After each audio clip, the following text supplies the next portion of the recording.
Welcome to this video on the half-price metro. We'll explore why New Zealand's infrastructure costs are double what they should be, and outline a pragmatic blueprint to fix it. As one former CEO stated, some projects could have been delivered for half the cost.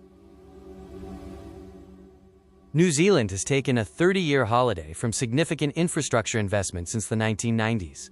This has led to a massive backlog, driving up costs and straining local capacity, resulting in a multi-billion-dollar deficit.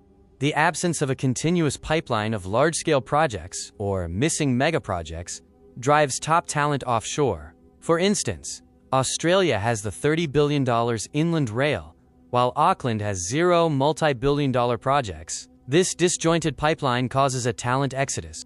New Zealand is fast but fragmented in infrastructure execution, plagued by expensive, one-off projects and a lack of long-term commitment. This contrasts with Australia's volume play of continuous, multi-billion-dollar transport spending, and Ireland, which is hamstrung by regulation and trauma. The City Rail Link, while an engineering marvel, is a financial anomaly. By examining the cost drivers, we find systemic flaws. Estimated potential savings, if built using European lean methodologies, are 50%. Auckland imported a, quote, premium mindset from expensive metros like London, Singapore, and Hong Kong. This bypasses the lean, stripped-down methodologies used in continental Europe, leading to higher costs. Comparing Auckland's City Rail Link to the Copenhagen Metro reveals the brutal cost of overspecification.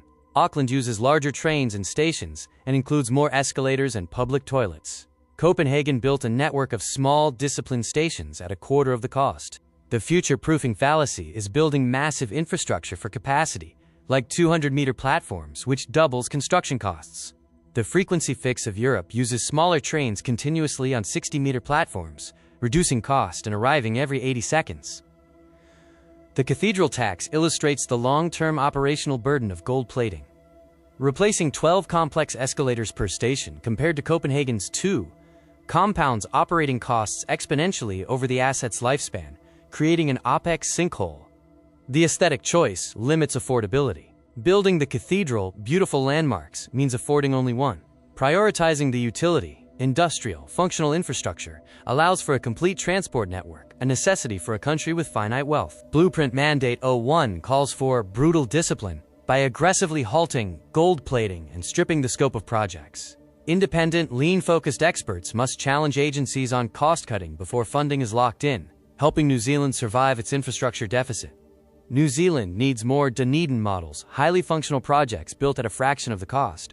The Christchurch model, while providing civic pride, has premium specifications that lead to quadrupled costs. Fiscal survival requires accepting the Dunedin approach. Blueprint Mandate 02 focuses on the pipeline effect.